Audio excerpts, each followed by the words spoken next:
Many thanks for joining us. This is Joy News Today with me, Daniel Dazi. We will begin today's bulletin with the Eid al-Fitr celebrations, and President Akufo-Addo has been speaking at the Independence Square today. He has been calling on the Muslim community to look out for suspicious characters as there's a heightened sense of security following the increase in Salafi jihadist attacks in Burkina Faso. He was speaking this morning. Let's bring you that now.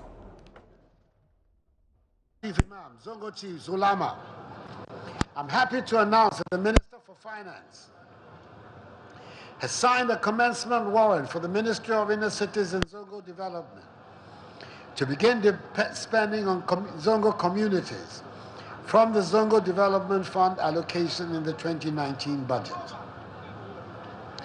The provision of water systems, rehabilitation of school blocks, and the building of new ones, provision of desks for Islamic schools, and the rehabilitation of tertiary drains, amongst many other projects, will help resolve some of the many challenges that bedevil our Zongo communities. The officers of the Zongo Development Fund, based on the many requests that they have received from various Zongo communities, have already translated the commencement warrant into actionable projects, and work on these various projects should start very soon.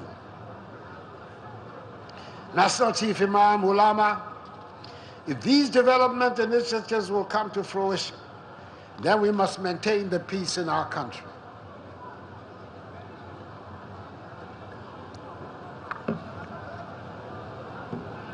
Today, we are the envy of the world when it comes to the peaceful coexistence of different religious communities.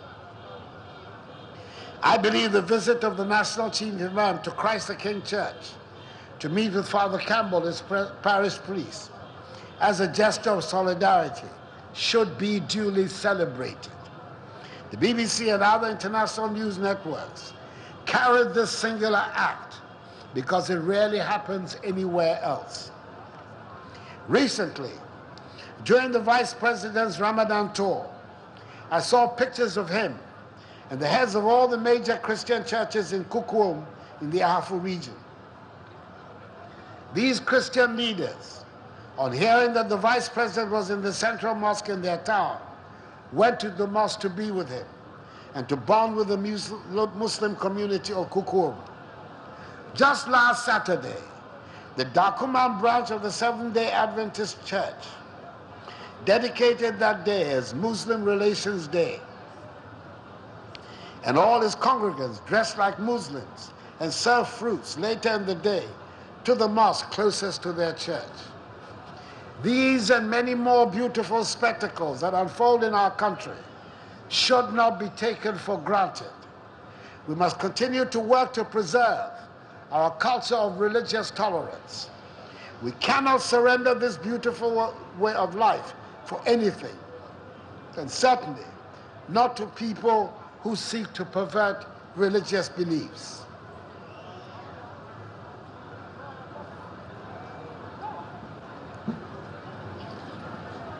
I urge all of you not to let agents provocateurs destroy our unique way of life.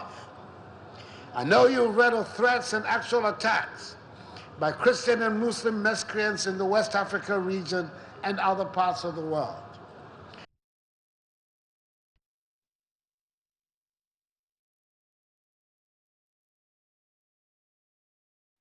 President Akufo-Addo speaking at this morning's Eid prayers in the Independence Square there, of course. Now, he was focusing then on embracing persons of other religious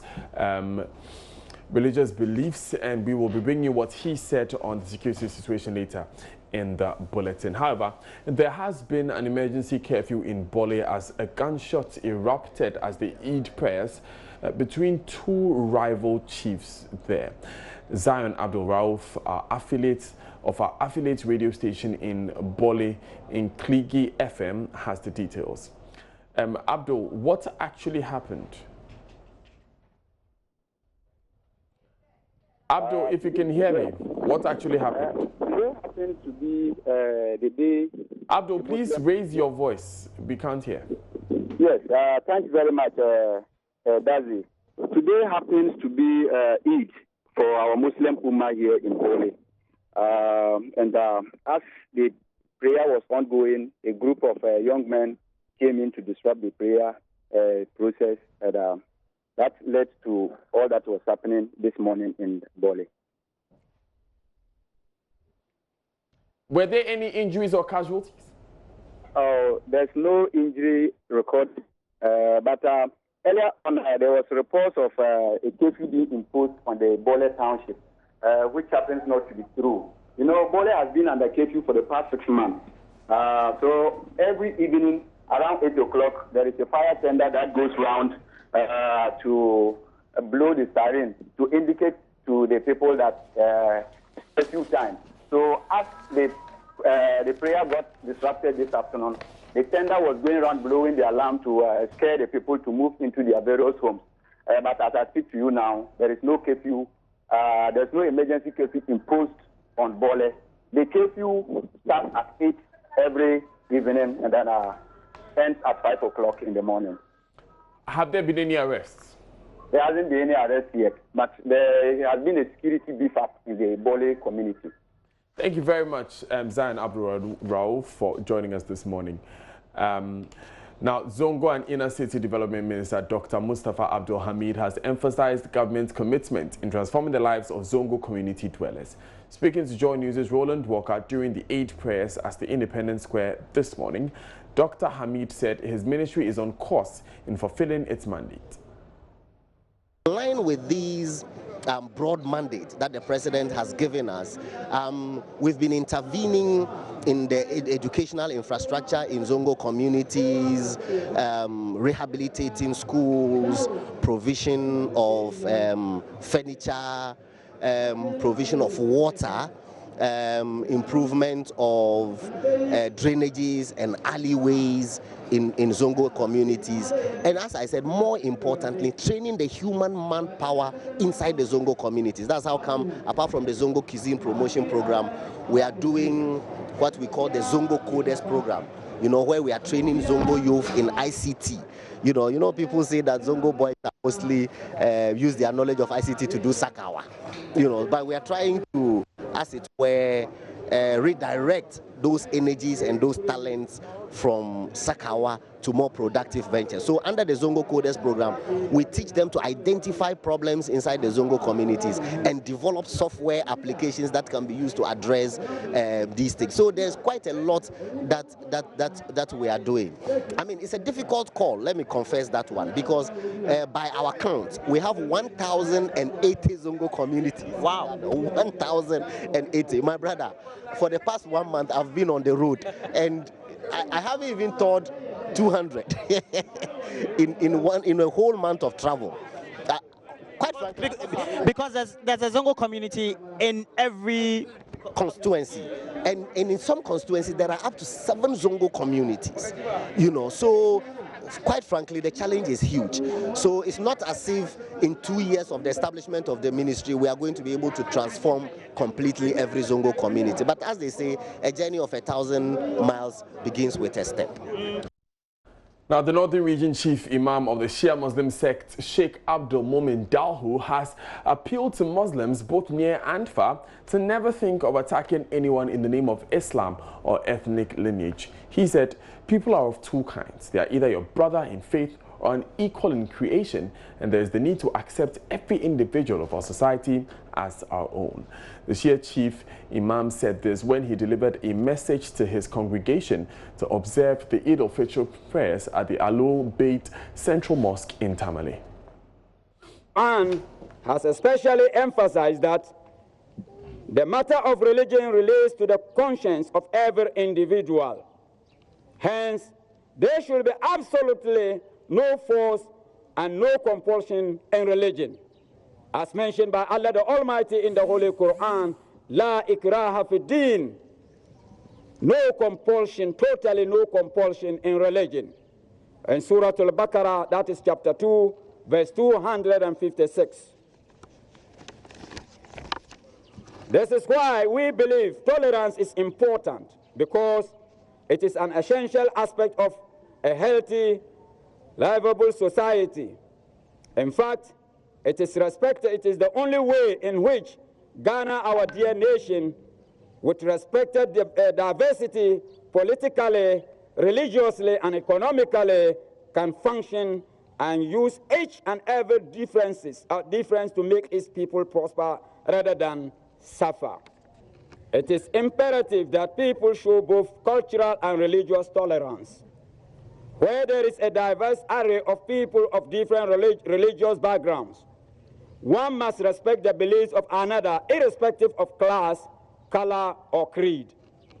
My appeal to Muslims, both near and far, is that Islam is peace and love. Don't ever think of attacking anybody in your life. Learn from Imam Ali alayhi salam, our teacher and mentor. He said, and I quote, "People are of two kinds. They are either your brothers in faith or unequal in creation." Now, Deputy National Chief of the Al-Sunnah wal Jama'ah sect has called on President Akufo-Addo to make his stance clear on the call to ban wearing of hijabs at various senior high schools and public institutions. According to the Sheikh Mohammed Kamil Mohammed, forcing students and nurses to remove their veils is not the best, and governments must intervene and put an end to that issue. Sheikh Mohammed warns that should the situation continue to escalate, Muslims will have no option than to come out in their numbers to demonstrate against the move. Sheikh Mohammed was speaking after the annual Eid al-Fitr celebration at Old Tafo, a suburb of Kumasi in the Ashanti region. We are peaceful people. Muslims in Ghana, we are peaceful. As we know, we are tolerant to them. So they should be tolerant to us so that we sit, let our children wear their hijab. That is our life. You can't change us. You can't change us because that's what Quran says. Quran didn't talk to me. He asked Prophet, he said, "Ya Nabi, kulli azwajika wa banatika." Then we understand. He said, "Oh Prophet, tell your wives and your children and the believers' children to wear hijab." So can you take me from this? What Quran says, you are lie. I think they are now harassing them about the hijab, and I don't think that is, the good practices that they are doing. They have to be tolerant to the Islam, to the Muslim, to our daughters, because that is our religion. You can't take us out from the religion. Anything that you do, you can't take us out of it. So they have to be patient. So they should, think twice. Thought before several times with the Peace Council, but still now, some of them are saying that they won't allow. They disagree about what Peace Council is saying. But we don't mind. We'll wait. So we want this government to come out. We want this government to come out and let his people to know that Ghana is, a secular country. It's not for Christians. So they can't control us. They can't ask us to do what they want. We are Muslims. We will stay Muslims. We will die Muslims. Earlier on News Desk, an Islamic cleric stated that this particular ban is an attack on Islam, and he believes that anybody who enforces such a ban must be fired. Now, Muslims across the world would be observing the Eid al-Fitr celebrations today, or they are observing it. Whilst a significant percentage of these groups leave their homes with joy, a few others would go for Eid with disappointment because their desired clothing has not been sewn by their tailors and seamstresses. Joy News' Anna Sabit visited some tailoring shops in Techiman to find out more about the tailors and their salah. Well, it is that time of the year again where tailors and seamstresses in the Zongos or Muslim communities are the most important personalities. Here at Modern Fashion Palace, Madame Zaria Musa is racing against time to satisfy her clients. She tells me it's the most stressful time of the year where they make the most profit as seamstresses. As you know, during this season, it's busy. People are fasting, and after the fast, there will be Eid al-Fitr, and that people will be coming to sew dresses as we are into sewing of dresses and what have you. So a lot of people are trooping in. So it's so stressful, and some people have brought their garment to be sewn for them.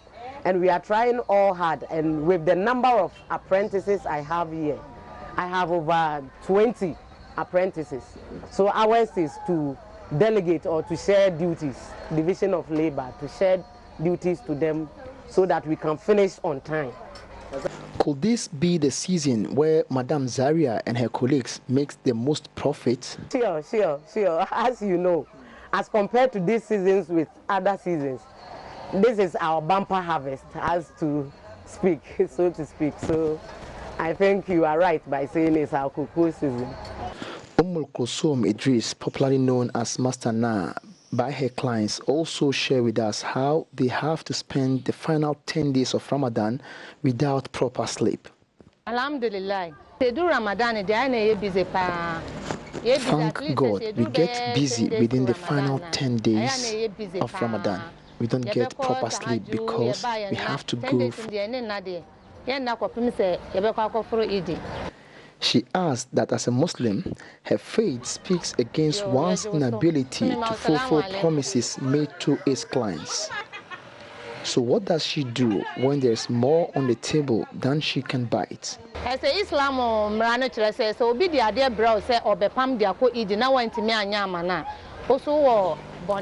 Islam teaches us to fulfill our promises, so within the final 15 days, I stop accepting items except from my loyal clients. When I'm done with them, then I respond to others if I can.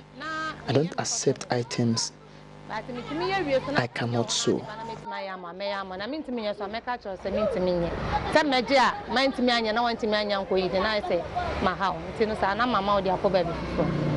Elsewhere, it's about 12 midnight here at MKK Executive Fashion Center. Everyone here is spotted busy with less than 24 hours to the Eid al-Fitr celebrations. Master Salu Mekankan is in charge of this center.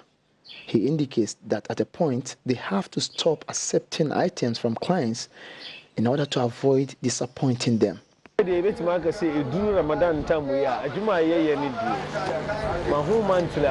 gets to Ramadan, we earn than all the other months. So we thank God when it gets to this season. He blames some clients for being the reason why some tailors fail to keep their promises of sewing their clothing before they eat.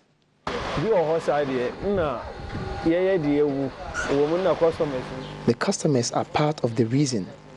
When they come and you tell them you can't sew their clothes, they'll still push you to accept it, and so that's where the problem comes from.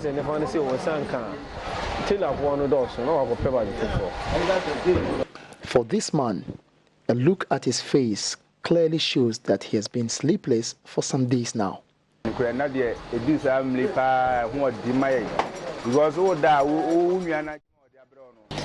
It's true, it's difficult for us to sleep when it gets to this season, because when you do, your clients will be disappointed.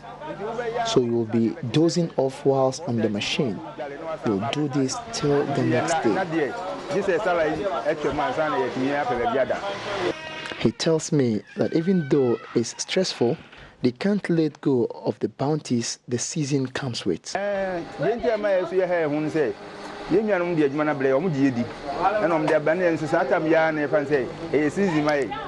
The reason we stress ourselves this way is because this is our harvest season, and we make a lot of gains within this period. From Techiman Zongo, here in the Bono East region, I am Anas Sabit for Joy News. Still wishing Eid Mubarak to all our Muslim brothers and sisters. Now, we're barely a week away from the launch of the 2019 National Science and Maths Quiz, and as part of our build-up to the competition, we will be bringing you highlights of the various regional qualifiers, this time with focus on the Eastern region. That's coming up ahead on the bulletin. Also ahead in the bulletin, he fell from a fruit tree when he was only 6 years old in the Oti region. 5 years ago, 5 years on, Bismarck Tevo, who dislocated his spine during the fall, has developed a hunch on his back in what doctors are describing a complex case called kyphosis. Stay with us, we'll be right back.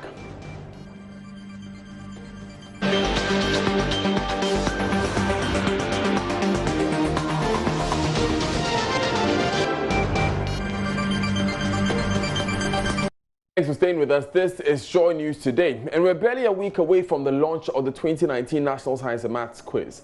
As part of our build-up to the competition, we will be bringing you highlights of the various regional qualifiers to select schools to represent the region. Yesterday, we brought you the Central Regional qualifiers. Today, our focus is on the Eastern region. The region will be looking forward to defending its title this year after St. Peter's Senior High School won its third trophy in 2018. The region's fourth after beating West Africa Senior High School by a point margin in the grand finale. 68 schools battled it out for 14 available slots for the region as the Nationals. St. Rose's SHS fell prey to underdogs Hark Mount Sinai SHS after they lost out in a tiebreaker. Maxwell Kudeko has more.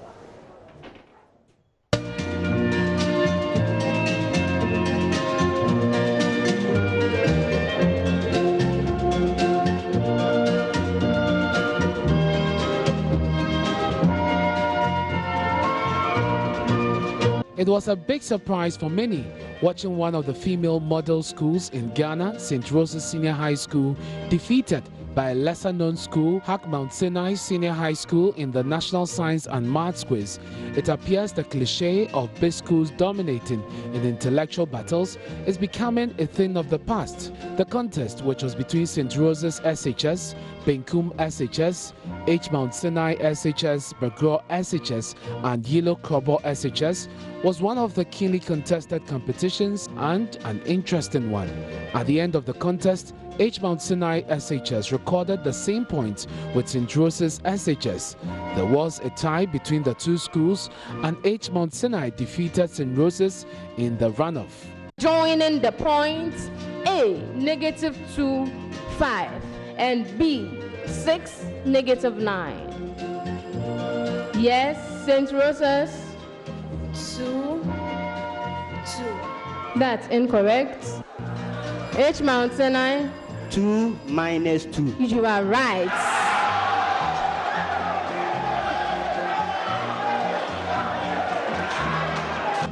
At the end of the contest, Presby SHS Begor has 7 points. Yellow Krobo SHS has 15 points. Benkum SHS has 20 points. St. Rose's has 24 points, and H. Mount Sinai has 27 points. Congratulations, H. Mount Sinai. 71 schools in the Eastern region registered to compete in this year's National Science and Maths Quiz, but only 68 showed up at the contest. Out of the lot, 14 were selected to join 5 Cedar schools to represent the Eastern region at the national contest. Nifa SHS, Ibuakwa State College, Kwabeng Anglican SHTS, Oting Boateng SHS, H. Mount Sinai SHS, Pope John SHS, Asamankese SHS, Xavier SHS, Akwemuman SHS, Inkwetia Presby SHS, Osino Presby SHS, Ghana SHS, Adonting SHS, and Oforipenying SHS. The 5 Cedar schools are Koforidua SHTS, New Draben SHS, St. Peter's SHS, Krobo Girls SHS, and Ibri Girls SHS. The last contest between Kwewu Ridge SHTS, Edukrom Presby SHTS, Oforipenying SHS, Apegusu SHS, and Pentecost SHS was also exciting. Pentecost SHS struggled to make an impact, but came to naught. They had to substitute a contestant when the going got tough. Oforipenying SHS won the contest. A female student from Oforipenying SHS says the females will dominate this year's contest and show to the world that they have what it takes to excel in math and science.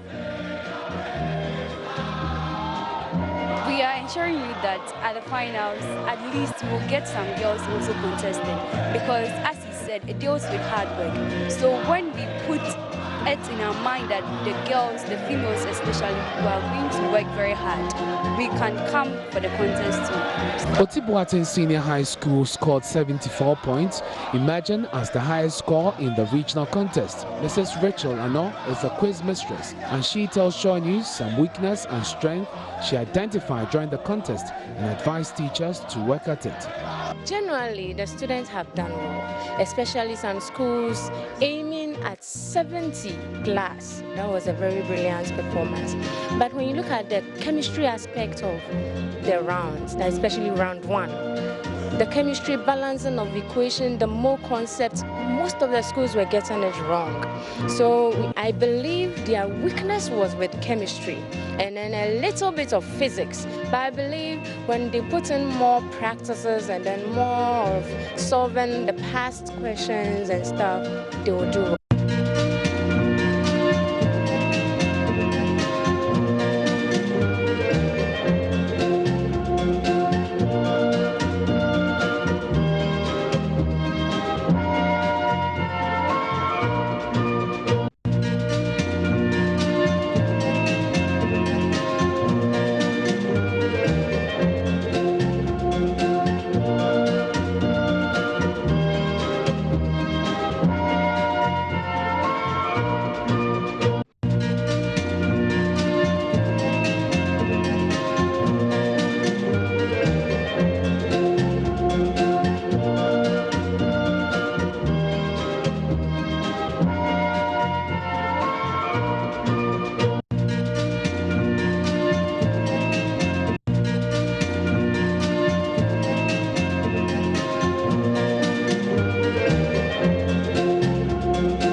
Congratulations to all qualifying teams, and the competition itself will begin on the 17th of June.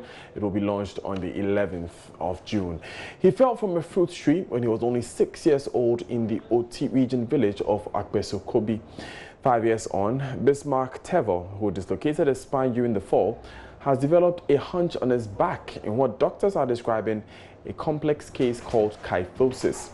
He can hardly walk, sit, or even engage in activities like every normal child as a result. Joy News' Komla Adum and Fred Kwame Asare report the little boy is on the verge of dropping out of school as family and relatives race against time to get medical intervention for him. A little boy's childhood robbed by a hunt for a small yellow mumbling fruit. 5 years ago, Bismarck Tevo, born without a deformity as the first of 3 children, in the company of his friends, would have a life-threatening health condition after he fell from the tree. I fell from the mumbim tree when I was very young. I went to get fruit with my friends. I didn't tell my mom when I got home because I was scared she would beat me. Like many boys his age in the Oti region town of Akpesokubi, the hunt for the mumbling fruit was routine. But as Bismarck fell from the height and landed on his back, it marked the beginning of years of pain, trauma, taunts, and later ridicule from people.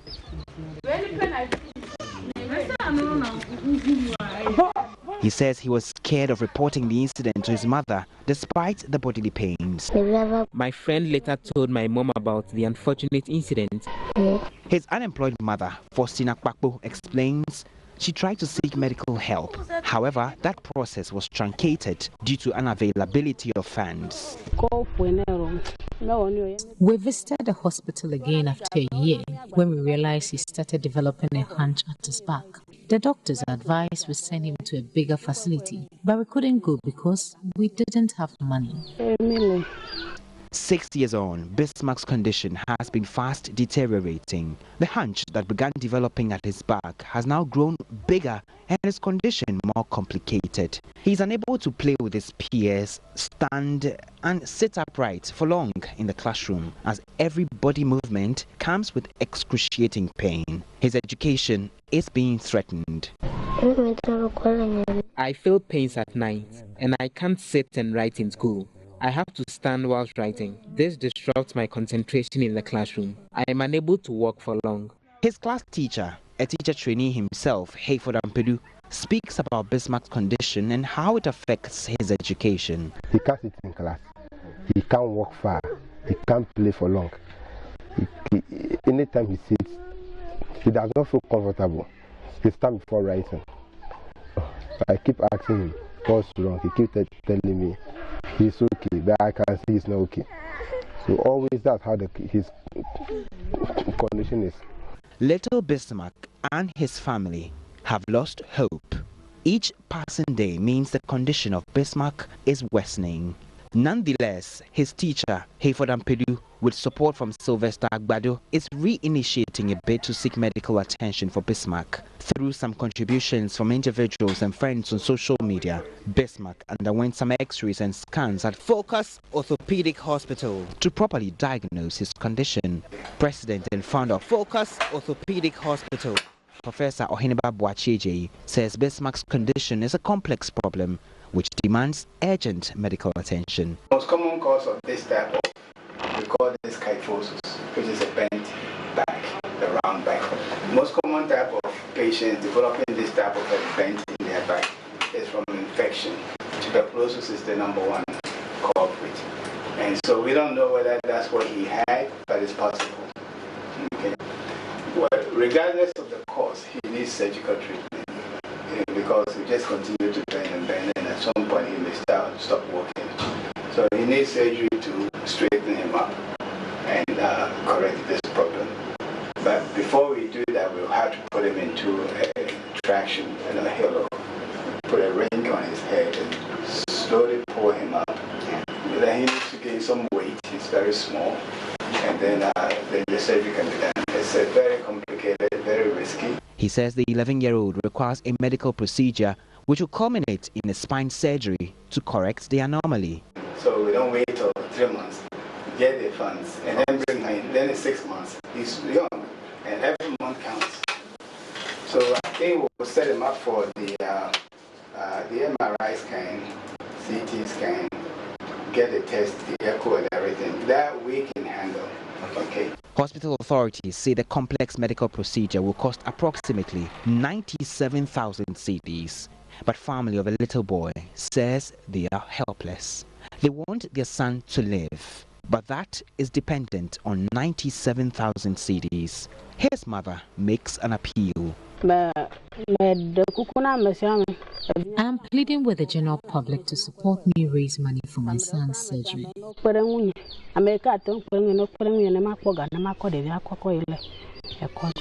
Until then, Bismarck's life and future hang on a thread. His education on the verge of collapse, and an even bigger dream of becoming a soldier remains bleak and distant. But maybe, just maybe, Bismarck could live again. And like many of his peers, he could... Please help in any way if you're possible. Now, coming up in business, Ghana presents a concept paper on a gas supply project to the Ivorian government for power generation. Stay with us.